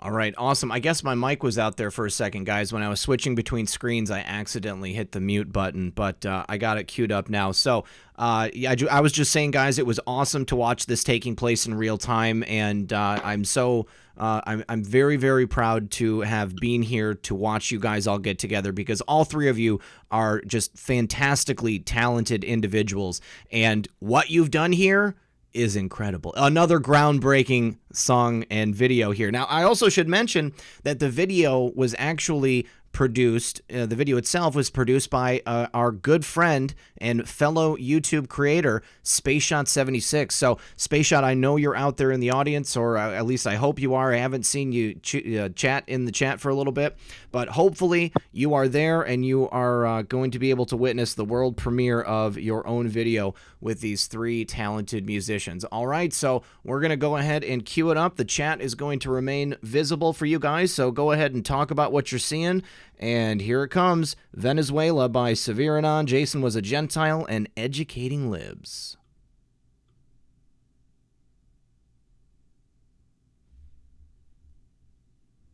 Jason was a Gentile. This is a culture war, don't you forget it. I rep the Republican Party ticket. I rip the microphone so hard I split it. For God and country, you dig it? Severe enough. This is a culture war, don't you forget it. No point in denying it, so admit it. There's an agenda and no one out with it. Red pill music. Educating liberals. This is a culture war, don't you forget it. And I won't back down cause I'm in it to win it. Pushing the limits till I cross the finish. Won't quit it, no Jason, let's get it. They wanna sell my country out. They wanna dumb my people down. They want the man standing with a hand out. Well, I say no. They want one healthcare for all. Well, I say the whole thing will fall. I vote Donald J. Trump cause it's easy to see that we do not want to be Venezuela. Venezuela. Venezuela. Venezuela. Venezuela. Venezuela. Venezuela. Venezuela. as rich as can be. They turn to socialism, now what do you see? They promise the people everything for free, but nothing gets you nothing, everything's gotta be realized. It's all a deception of lies, a master plan that the deep state devised. Trump won, so they had to improvise. Here comes AOC, fully weaponized. Brainwashed lives and infecting their minds, but they can't produce what they conceptualize. Socialism is communism in disguise. Communism turns to globalism if you let it ride. Middle finger high and you know I'll let it fly. I'm willing to die if my country survives. If socialism wins, you can kiss it all goodbye. I'll lay it all on the line and support 45. We say no to socialism, the little brother to communism. We say no to the deep state and globalism. So we support Trump and say 45, go get 'em. They wanna sell my country out. They wanna dumb my people down. They want the men standing with a hand out. Well, I say no. They want one health care for all. Well, I say the whole thing will fall. I vote Donald J. Trump cause it's easy to see that we do not want to be Venezuela. Venezuela. Venezuela. Venezuela. Venezuela. Venezuela. Venezuela. Yeah. Venezuela. Hell no. Thank God I don't gotta eat dogs. I'm living in a country that has got a lot of jobs. Thank you, Donald Trump, for your sacrifices made, destroying deep state while America is saved. And thank you, QAnon, for exposing all the evil. Military heroes bringing power back to people. Never would have thought that I'd get to see the day where the world wakes up to the enemy at bay. Now there's nothing I can say, I'm just so damn grateful. Justice being served in the manner of a plateful. Haters never learn cause their brains are unstable. Still being burned by a socialistic a-hole. Bernie, but really that's okay though. Reshape minds with the truth like Play-Doh. In due time they will realize the betrayal. Light will shine, so we gotta stay faithful. We stand for Liberty. We stand for Jesus. We stand for Justice. We stand for Freedom. We fight for Children. We fight for Peace. We fight for Prosperity. You'll see me in the ballot box. They wanna sell my country out. They wanna dumb my people down. They want the men standing with a hand out. Well, I say no. They want one health care for all. Well, I say the whole thing will fall. I vote Donald J. Trump cause it's easy to see that we do not want to be Venezuela. Venezuela. Venezuela. Venezuela. Venezuela. Venezuela. Venezuela. Venezuela. Hell no. Excellent song, you guys, and universal acclaim from the audience. Everybody loved it.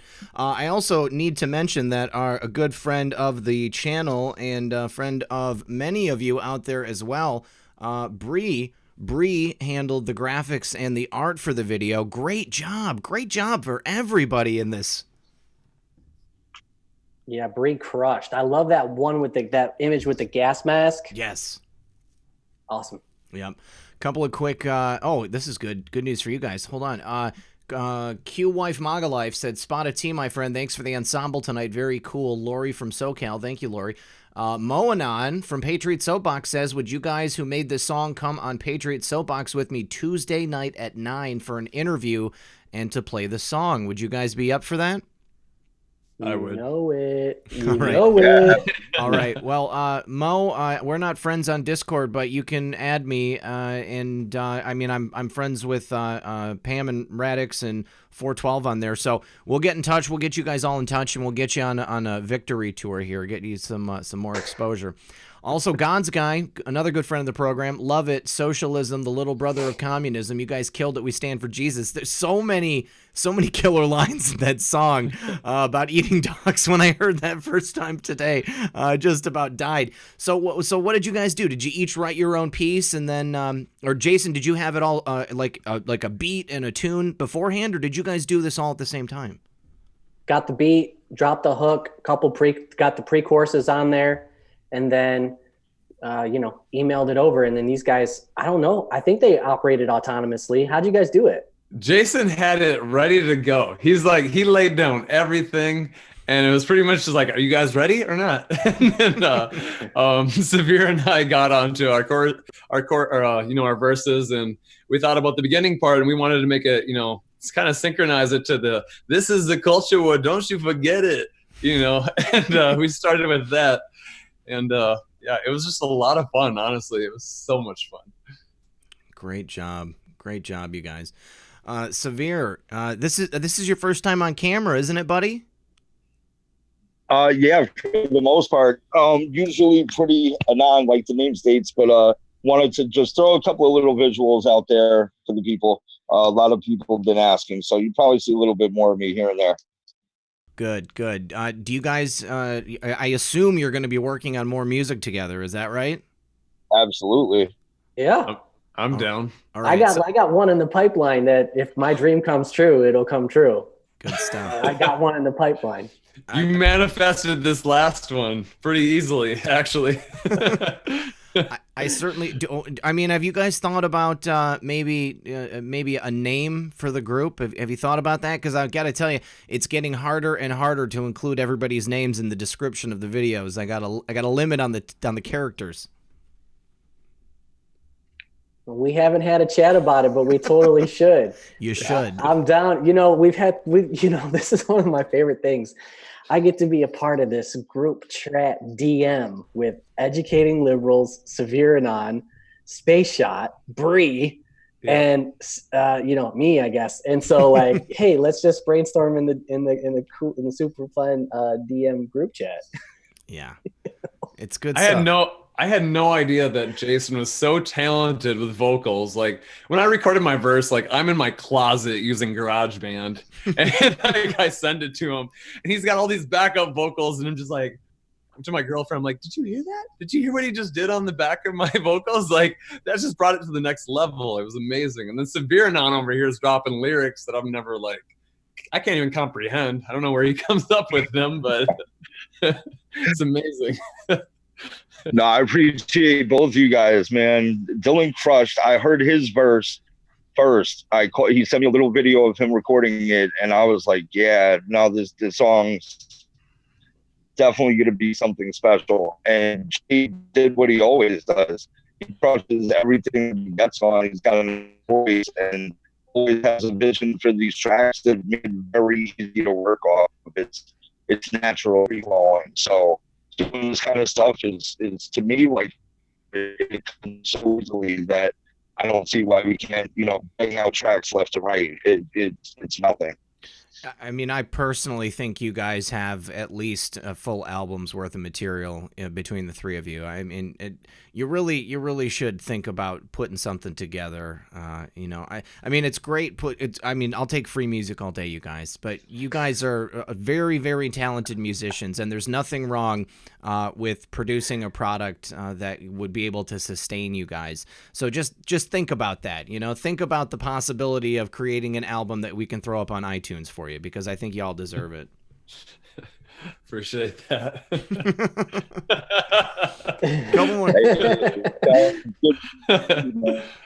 Couple more thank yous. Kimberly Bogan said, winning, awesome song, guys. Another friend of the program, Matthew from Truth Not Fiction Matters, says, awesome job, y'all. God bless.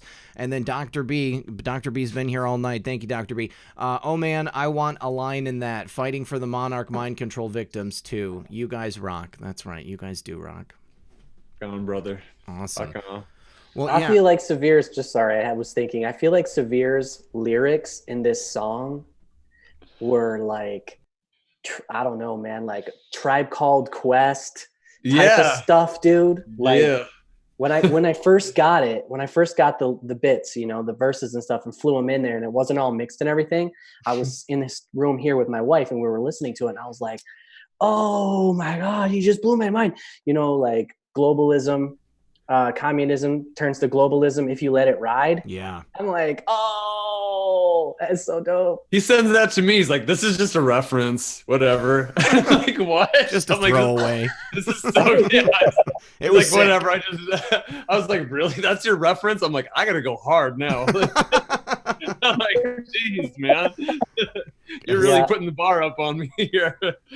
Severe he's a wordsmith. No, I appreciate you guys. You're a wordsmith for sure. Thank you so much. It truly is high praise. Thank you guys.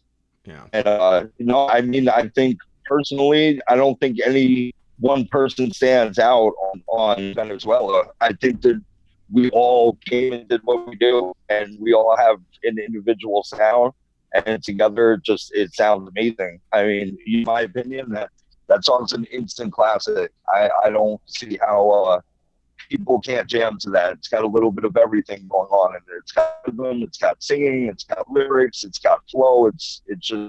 It's a complete package, and the visuals behind it. I mean, these guys did an amazing job. So shout out again to Space Shot and to Bree. You guys are awesome, and I'm proud to call them his family. You guys are amazing. Just a quick note, since I was talking about Epstein earlier, it looks like Methods put out a tweet recently saying that the Epstein, New Mexico ranch is part of the investigation. Somebody had just recently sent me pictures of that a couple of days ago. You guys mind if we go through some other news stories and we can all kind of comment on them? Let's do it. Yeah, just like old times. Okay. Just a couple quick another super chats that came through. God's Guy said that he would be proud to use this on my next show if it's okay. Now, and that's how you guys do it, right? It's public domain. It's okay if anybody wants to throw the song up on the video for you. This is a culture war, baby. We spread it as fast and as far as we can go. Don't you forget it. Awesome. Okay, so yeah, God's Guy. When is the actual video going to be dropping? Because the video link that Space Shot sent over was an unlisted link. Is it going to be available after the program? It should be. I'm working with Space Shot to try to get it up on my channel. As soon as that happens, we'll list it out. We'll get it out there. All right, Severe, we're getting a bit of robot sounds on your end, buddy. I don't know if maybe you moved your location to the basement or something like that, but Can you hear me now? I can hear you now. Yeah. Okay. No, I was saying that I'm working with Space Shop to get it up on my channel. So as soon as that happens, we'll blast it out. We'll definitely tag all the people that can get it out there, and it'll be posted up, ready to go. All right, sweet. Well, just keep an eye out on Severe's channel then for the official release of the video, and then I guess people are free to use it on their channels. I just want to say again, thank you so much for bringing the song here, you guys. I love all three of you, and you know, it's there's not much better than hanging out on a Friday night with a couple of buddies and listening to some original music. You know, I think everybody probably had, you know, one of those friends in high school that like considered themselves an artist, but they weren't really that good. You had to listen to them and you had to humor them. You know, I never have to worry about that with any of you guys. I mean, every single time it's a banger. We still have those friends. Dude, I swear I can rap. I swear. Let me get on the track with you guys. One more. All right. Well, okay. So the first story I wanted to show here is there was Methods had sent over to me a couple of different pieces of drone footage from the Epstein Island, and you can see here things are a little bit different now. You know, the temple that's there, it doesn't have that gold dome any longer. I thought that was interesting. You know, why did that come down? It looked like there was a lot of construction. Last night on the show, I showed a lot of pictures from someone that had taken a boat very close to the island. They looked like they were using a telephoto lens, and they took a lot of pictures. In those pictures, you could actually see the entrances to the underground, like the tunnels. And from the way that they're positioned, it looks like, you know, there's not much in the way of buildings on the island. You know, it looks like there's like a main residence. You've got that temple. You've got maybe some outbuildings where perhaps there's, you know, maybe mowers that are stored, maybe some golf carts for the island. But it looks to me like the predominant buildings on the island are all underground, and that calls back to those security camera pictures that were taken from that Instagram page from RC. So that makes a lot of sense. But you know, right here on Gateway Pundit, you know, they're talking about it. They published the videos from 2014 and 2019. And earlier this week, there was the new video that was posted by someone named Rusty Shackelford. And, of course, we all know that Epstein was arrested last week. Now, Rusty, big ups for Rusty. He actually got a drone onto the island, and he went all the way around the temple there. It looked like there's some construction going on inside the temple. Let me just blow that up for everybody. Looks, you can see some ladders in there, perhaps some structural stuff, setting it up. And then here is a photo which shows what could potentially, you know what this reminds me of? You guys ever remember learning about the Aztecs in high school, and they had that game that was kind of like soccer, but they played it with like human heads, and they were in like this pit, this like dirt pit.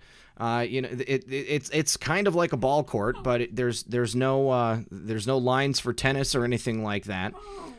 You guys, I'm sorry. Muffin is clearly asking me for some stuff, and it's about a half hour too early. Hi, honey. Hi, honey. So it says this is a strange field with some sort of earthen wall on the island.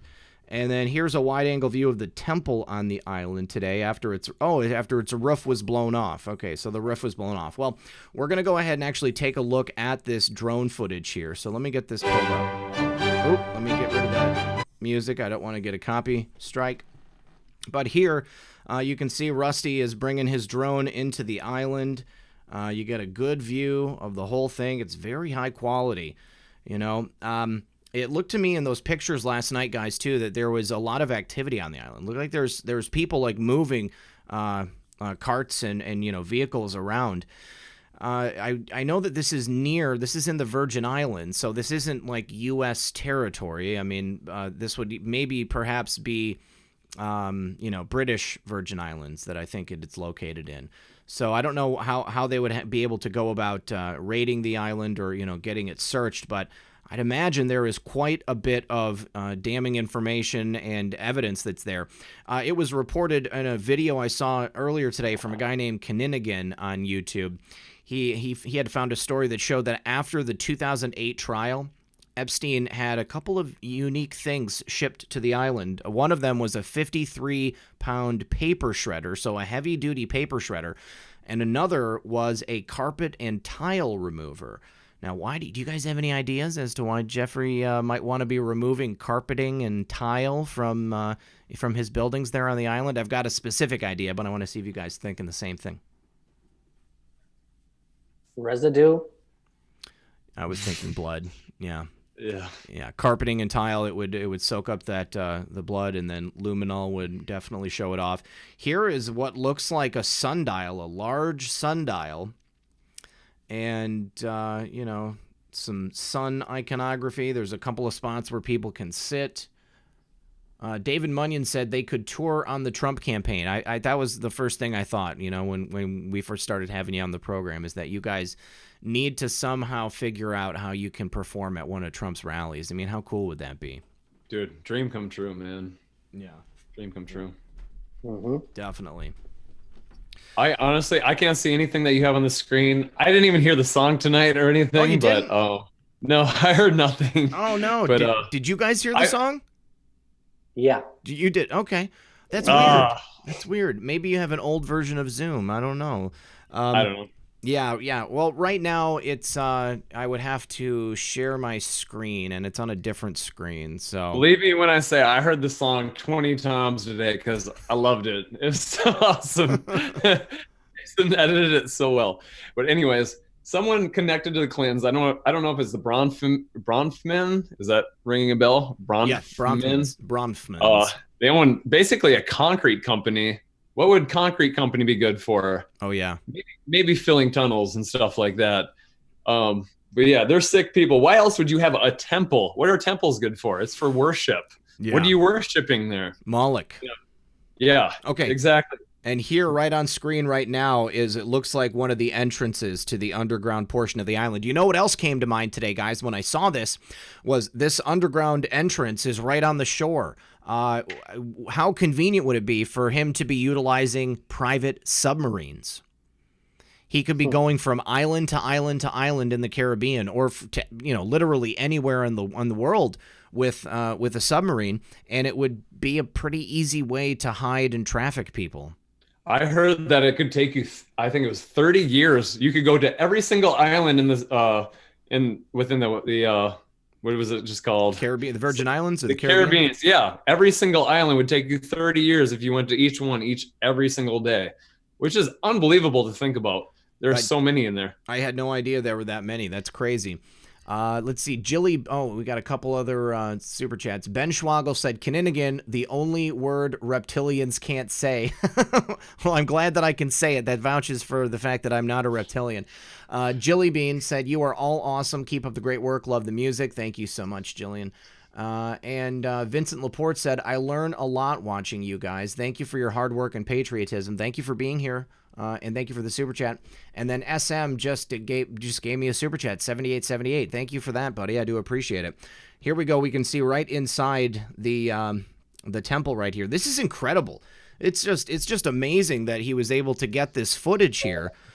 Because, you know, I don't think that it would have been possible if he hadn't been under arrest. You know, somebody like J.E., I would think that he would have quite the security service set up there on a private island.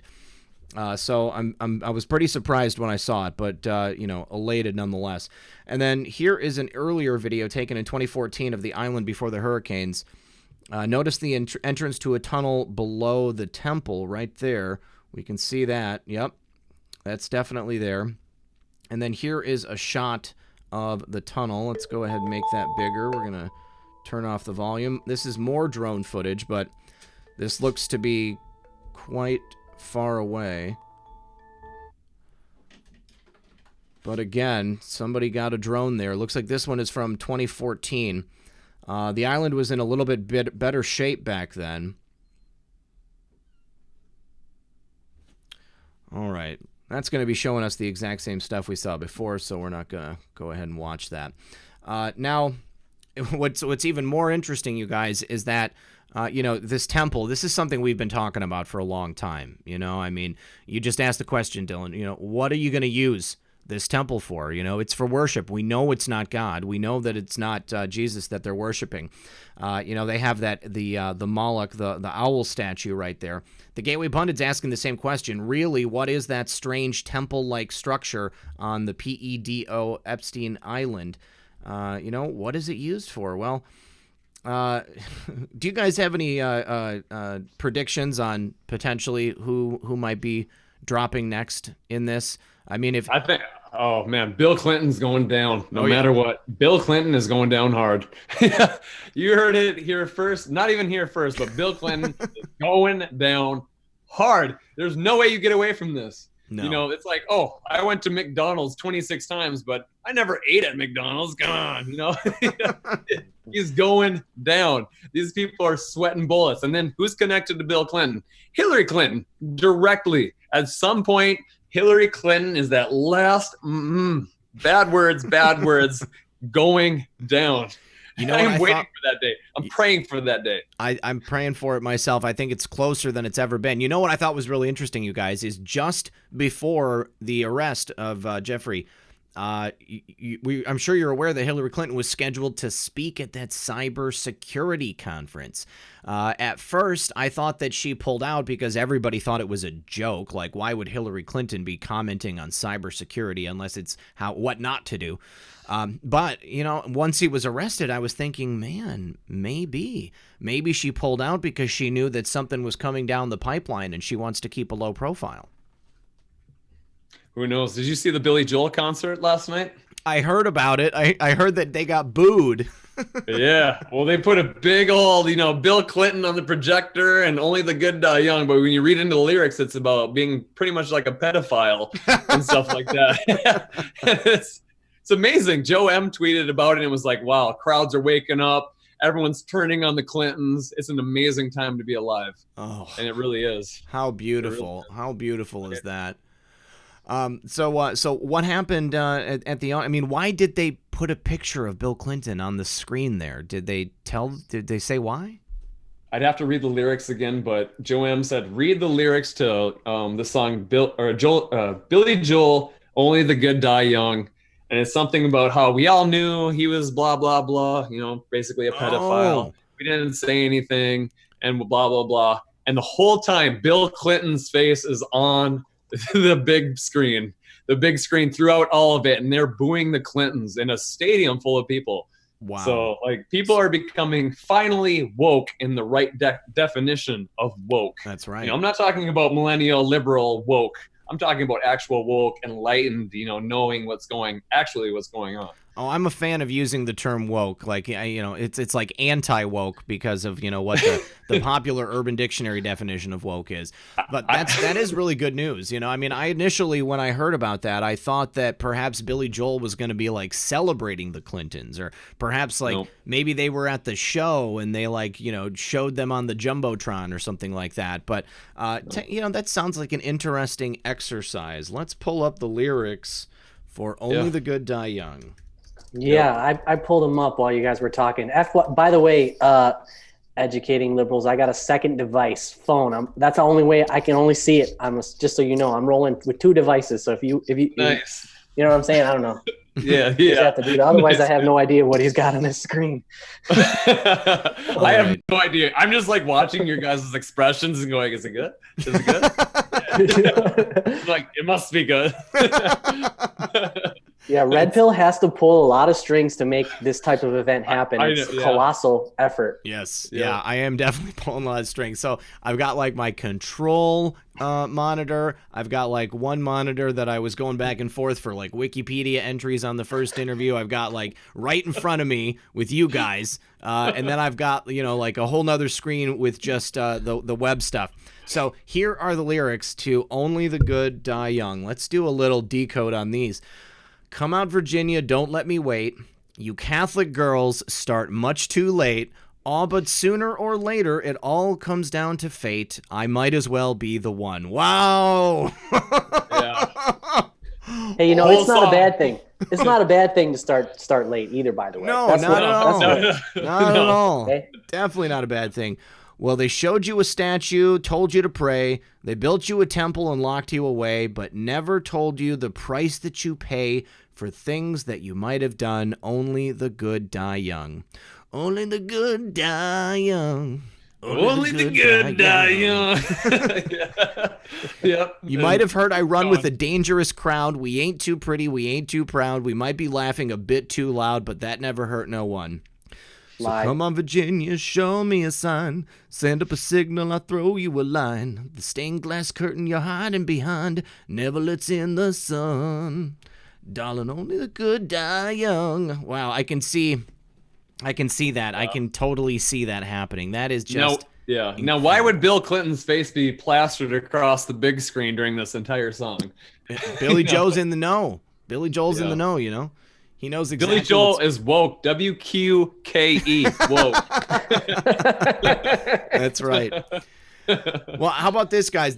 I thought this was just some incredible news. There was that ship seized earlier this week. Massive drug bust. It's a ship owned by J.P. Morgan Chase, and it was just loaded with Bill Clinton's favorite party favor, cocaine. It was a historic cocaine bust. And, I guess it was seized last month. It was reported on the 11th, but it had 20 tons of cocaine on it, an estimated street value of $1.3 billion. You know that there's quite a few of Bill and his friends that are, they're feeling a little itchy right now, I think. They're a little upset that they're not going to be able to get their fix this month. But it belongs to J.P. Morgan Chase. And U.S. Customs and Border Protection said it was the largest vessel ever seized in the agency's 230-year history. So it wasn't just that it was a J.P. Morgan Chase vessel with some cargo on it that other people owned. I mean, they seized the ship. I mean, they don't generally, if I'm not mistaken, they don't generally seize the property of people who are not trafficking in drugs, right? I don't know. You guys ever heard anything about this? No, cause for... I saw this is not the submarine, right? This is not the submarine video. No. Okay. Well, it seems like every week now we're busting something that's a new record of, drugs being broken, What was the submarine? You didn't see the submarine bust? No. Oh, literally, I saw that on Twitter. That was pretty. The Coast Guard wild. jumped onto the submarine that was about to submerge and jumped in and started pounding on the top of it. It was like, freeze, pushed it open the hatch, and it was a huge bust. And it was actually amazing. I think I shared it to my Instagram. It was unbelievable. Who was it that owned the sub? I mean, what country were they from? I did not do enough research. I'll admit that up front. I read that, and I just totally went to the wayside because the video footage itself is like. The video footage blows you away. It's like, oh my God, these dudes jumped on a moving submarine and got up to the hatch and busted open the hatch before they submerged and got the people out of it and busted a whole bunch of drugs. And that almost the boat. They beached it up on the submarine too. That's great. And that took front news ahead of whatever we're talking about right now, which is like a record bust with heroin and cocaine and whatever it was. It's like it seems like every week we're busting something that's bigger than the last week bust. No, definitely, it's unbelievable. Yeah, I mean the Trump admin is really going after these drug runners hard, and it's great. I mean. It's been really disheartening, you guys. I mean, I don't know what the drug market looks like in your areas, but I watched like heroin just like almost take over the country over the last couple of years, and now it seems like crystal meth is now taking the place of heroin because people got tired of dying accidentally for to have a party with, but. It's it's no laughing matter, I mean, like there were people that died that I knew that I never would have ever considered even having a even having the possibility of abusing drugs like that. Yep. And what comes to mind is Joe Hagman of the Hagman Report, the 36-year-old son of half of the Hagman and Hagman show on YouTube. Have you guys ever seen them? No, I fall asleep to the show called Dope at night. And that show blows my mind because these people are they're cameraing people that have, face masks on, and they're showing how to cut things up with fentanyl. And they're like, people don't care anymore. Like, if it doesn't kill them, they want something harder. And like, they're going harder and harder with fentanyl, and they don't care. Like, they're handling it with gloves. And I'm like, who's filming this? They're complicit in all of this. They should go to prison too. Yep. It's unbelievable. And everyone wants something harder that's about to kill them. And it gets them hooked so bad that, I admire Trump and going after the opioids. And it's actually a bigger problem than you'll ever realize unless you actually watch this stuff. Let me see. I just got a message from Matthew, Truth Not Fiction Matters. He says, serious info developments on NYC. ICE raids are apparently going on right now. So it looks like perhaps the power outages in NYC are in fact due in part to these raids by ICE. That would make a lot of sense. Yeah. Well, we saw AOC and Nancy Pelosi and Ilhan Omar and Rashida Tlaib all giving heads up to like, okay, it's going to happen on the 14th at this time. And technically an ICE deportation is not a warranty. It doesn't work for you. They're giving legal advice to illegal aliens. They're giving legal advice to illegal aliens, to try to stop our ICE force. Like that's wasting our tax dollars. That's putting us more at risk. That is treason. That's collusion. That's aiding and abetting. That's multiple things you could want to choose from. They should be going to jail right now. I agree. And it's ridiculous. It looks like Kevin McAleenan is under FBI investigation now for the leaks initially on those raids when he leaked that to the Washington Post. So I'm very, very happy to hear about that, too. Now, did you guys see Tom Homan in Congress this week? He was testifying before some committees, and he had an exchange with AOC. I really wanted to play that. It won't have the same benefit for you, Dylan, since you're not gonna be able to hear it. But I saw it though. I saw it. I know what you're talking about. All right. So basically, he was being questioned in some hearings on Friday, and she kept trying to railroad him into saying that it was his idea. He had basically come up with the idea to do the separations, and he really took her to task. So we're gonna go ahead and listen to a couple of minutes of this. You guys, give us just a second. We're gonna play that. Official recommendation. There were 3 different options presented. The third included the option for family separation. This initiative would pursue prosecution of all amenable adults, including those presenting with a family unit. Mr. Homan, your name is on this. Is this correct? Yes, I signed that memo. So you are the author of the family separation policy? I am not the author of this memo. You're not the author, but you signed the memo? Yes, a zero tolerance memo. So you provided the official recommendation to Secretary Nielsen on for the United States to pursue family separation? I gave Secretary Nielsen numerous recommendations on how to secure the border and save lives. But it says here that you gave her numerous options, but the recommendation was option 3, family separation. What I'm saying, this is not the only paper where we've given the Secretary numerous options to secure the border and save lives. And so the recommendation, of the many that you recommended family separation. I recommended zero tolerance. Which includes family separation. The same as is with every U.S. citizen parent gets arrested when they're with a child. Zero tolerance was interpreted as the policy that separated children from their If I get arrested for DUI and I have a young child in the car, I'm going to be separated. When I was a police officer in New York and I arrested a father for domestic violence, I separated that father Mr. from his Holman, family. with all due respect, legal asylees are not charged with any crime. When you're into the country illegally, it's violation 8 United States Code 1325. Seeking asylum is legal. If you want to seek asylum and go through the port of entry, do it the legal way. The Attorney General of the United States has made that clear. Okay. Okay. Mr. Chair, the memo is submitted to the record for. Oh, she's got nothing. She's so unprepared. He makes such an excellent point. If I am driving drunk with my child in the car, okay, and I get pulled over, it's illegal to drive drunk. I am arrested. I am separated from my child, okay? I am breaking the law. I know what's going to happen when I break the law. These people have entered the country illegally, okay?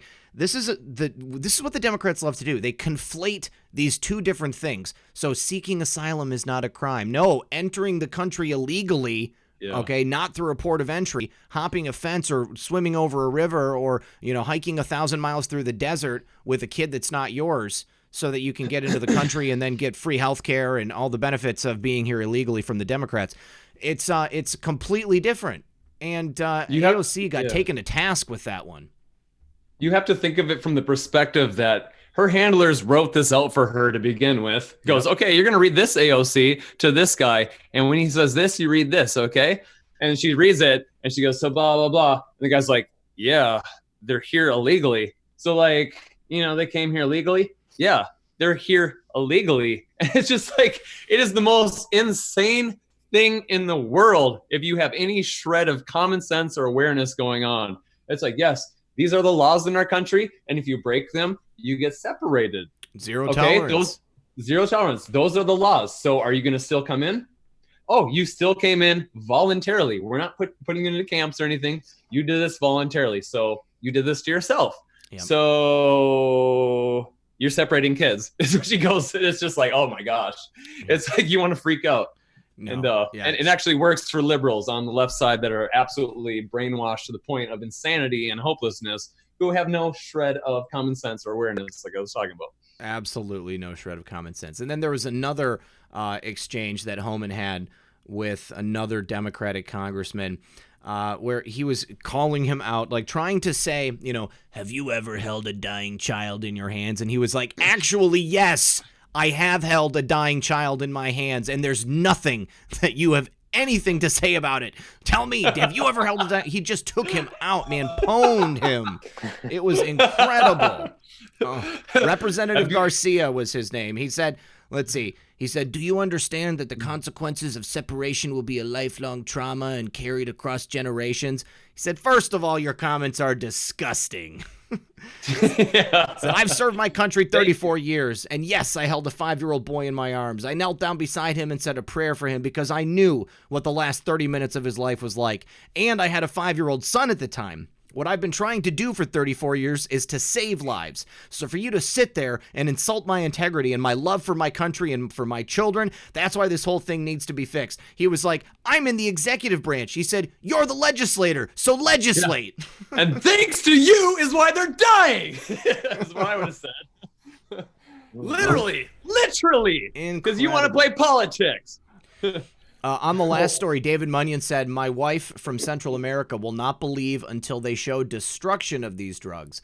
In the past, drug bust only meant a delay in distribution. I completely agree with you. I think that until very recently, there were certain large elements of the United States government that were directly invested in the manufacture and distribution of drugs. They had a major hand in it because that was the way that they were funding these black budget off-book programs.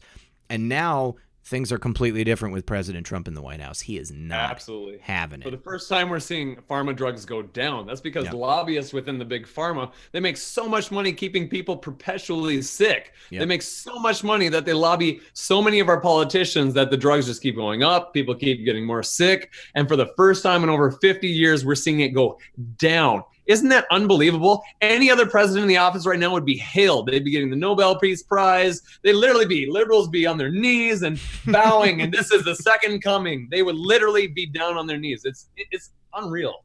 And that goes for so many things that Trump's doing, by the way. You could pick out a number of things that Trump is doing that they should be down on their knees if it were Obama doing it. He's got a list of accomplishments as long as both of my arms, okay? This guy is so clearly the best president we've ever had. The most effective leader in any elected position in the history of the United States. You know, God bless the Founding Fathers. But we're in year 3, by the way. We're in year 3. Yes, yes, only year 3. Oh. It just goes to show you the power of subjective moralism. Like when they place themselves on a moral high ground, that supersedes everything. Like logical thinking, that supersedes everything, man. Yeah, absolutely. Like AOC from her head point, she's legit thinking that she's taking the moral high ground on this guy who's talking to her logically, and she still thinks that he's wrong. She's got a closet full of participation badges too. You know, I mean, she was raised in that manner, I imagine, and then her skills as a politician, I use that lightly, they were honed through the Democratic Socialists of America and her handlers there in New York. I really hope that somebody is going to be running against her.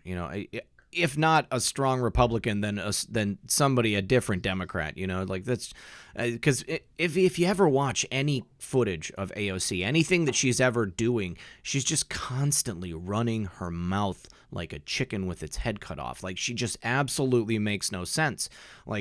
And, I've heard people say, oh, well, she's pretty, that's why she was like, I don't know about that. It speaks volumes for our youth. It honestly does. For the people who are lost that just want to be edgy and confrontational, and they don't care about facts or anything. All they care about is being edgy. Like I made a tweet today, and it was based off a meme. It says, AOC has never had a child, never been married, never ran a business, never bought a home, never managed people, never served on a local committee, never operated a garbage disposal, and has no real life experience. She thinks she's qualified to be a leader in this country. That is hilarious. Hilarious. Never operated a garbage disposal. Had no idea what it was. Are you kidding me? No, That's you real? get her. I'm serious. People don't take the time. They run off anything they hear. Like you actually watch an interview and she goes, we need to impeach Trump. And they go, why? Well, I have 5 reasons I can name off the top of my head. Okay, let's hear them. Well, I don't like it. I don't. You know them. You know them. I don't have to explain them. Like, he's just a liar. Just every time he opens his mouth, he's lying. Is that an impeachable offense? I don't think so. And then she says something that's like, edgy, and it's like, oh, I was crying. Did you see my tear? The empty parking lot should have had more cars, and I'm crying now. And she's crying, and it's like, this is validation, and she gets 1 million likes on it. I'm just like, oh my gosh, you people. It is incredible. It is incredible. Well, yeah, Severe said it in his lyric. He said AOC shows up fully weaponized. Yes, I love that. I love that. She is. She's a bioweapon for sure. It's not even her though. It's her handlers. Like if anyone knows who AOC is, she knows that she was cast into this role out of over 1,000 people by the Justice Democrats. Yep. But no one likes to think for themselves these days. No one likes to do their own research. If you took 10 minutes, you know exactly what this woman's about. She was a bartender who got chosen. Her brother asked her to cast for this role. And that's what the Justice Democrats want to do all across our country. They want a whole bunch of AOCs. Yeah. They want nothing but emotions flooding the political arena. That's all they care about. It's like the reality TV-ification of the political system here in America. It's a scary time. Matthew just sent me a text. He said it was $232 million worth of drugs on on that submarine. It was also cocaine, also cocaine. So definitely the clowns. Once That's again, a $250 million. That's incredible. Insane. Well, I had one more story I wanted to go over here real quick. Did you guys see that President Trump called out Ilhan Omar and her situation with her brother? He said if even half the stuff they say about Omar is true, she shouldn't even be in office. Thank you so much, Mr. President. You know what he's doing? He's planting seeds that will come around to fruition in the future. Yes. Trump does that all the time. And Yes, I love he does. Yes, he does. Here, let's go ahead and take a look at the video real quick. I'm looking at this Omar from Minnesota, and if one half of the things they're saying about her are true, she shouldn't even be in office. She shouldn't be. She shouldn't be. So now, because he stated that, we're going to have a bunch of people who have never heard of this, okay? It baffles my mind that people don't know this story, okay? But she committed immigration fraud. She married her brother. She was living with another guy. They were all like filing taxes at the same time, like as if they were in some type of like polyamorous relationship or something like that. And he's on her Facebook as her brother, and you've got the left still like questioning it. Oh, that's never been proven. What? God, any idiot with a Facebook account can go and take a look, and you can see that it's true. Bro, Snopes says it wasn't though. Sorry, go ahead, Jason. When you roll like that, usually people lay low. Most people lay low, like when you make moves like that. But you know, she's in office of some sort. It's just like, wow. Well, she's acting with impunity. I mean, she thinks that she's untouchable. I mean, she's part of this protected class. You know, three protected classes, and no one is going to have the gall or the balls to go after her. You know, I mean, that's it. You know, she's there, and nobody's going to do anything about it. All right, guys, it is 11:01. We have reached the end of our regularly scheduled broadcast. I'm going to give each of you an opportunity to leave us with some parting words. Dylan, you're on screen right now, so why don't you go for it, bud? Rock on, man. Thank you. I want to give a shout out to Laura Loomer. First of all, she broke that story about Ilhan Omar and her brother over a year and a half ago, and nobody wanted to believe it. And then she got banned off Twitter. She got suspended off Instagram, Facebook, and now she's in a $4 billion lawsuit with Facebook. And I pray to God that she wins that, and it will bust the whole wide thing open with social media. But thanks for having me on again, man. I really appreciate it. Jason, thanks for having me on that track. Severe and None. So much fun, guys. We got to do it again. All right. Who's next, guys? Severe and None. Yeah, as always, thank you for having me on, brother. It was great to be on with you guys tonight. Awesome working with you. And definitely look forward to making more magic happen in the future. And everyone out there, thank you guys for the support. You guys are amazing also. And yeah, hold tight. Things are about to get really exciting all the way around the board. So yeah, enjoy the show. And hope everyone has their popcorn ready. Excellent. I got a bucket sitting right next to me. All right, Jason. Well, it's so awesome to be a part of this. There's like 2,500 people in the chat. I just want to say that you guys are amazing. Red Pill, you rock. Ed Libs, you rock. Severe, you rock. I just feel that this time period of my life, I'm happy to be, even just to be a part of this. And this is a culture war. Don't you forget it. Straight up. We weren't going to stop with the music. Also, I think we'd probably like to have some break dancers or something in the next video. So if there's any people who are like break dancers or anything like that, hit up either Severe, any of us, just DM us or whatever. You can get the contact form at jasonwasagentile.com. If you want to break dance for our next video and send over footage, dude, hit us up. And I'm just pumped that I got a chance to be a part of this. And Jason was a Gentile from 2020. Awesome, you guys. Well, once again, great track. I cannot wait to see what's next down the pipeline from you guys. I love all three of you. Thank you for being here on the show. You are all going to be coming back, so it goes without saying. You're always welcome here with us. A couple of quick thank yous before we sign off. David Munyon said, Trump makes previous presidents look like amateurs. He makes them all look dirty, is what I would say. Jody L. 792, another big friend of the show, the friend, mutual friend of Jason and I that got us in touch with each other. She says, as an older lady, I'm so proud to see such wonderful, awoke young men. God bless. God bless you too, Jody, and thank you for the super chat. All right, so thank you all of you in the audience for joining us tonight. This has been Red Pill 78. I am the Corruption Detector, and this was your Red Pill News for Saturday Night Livestream. Good luck, everyone, and God bless.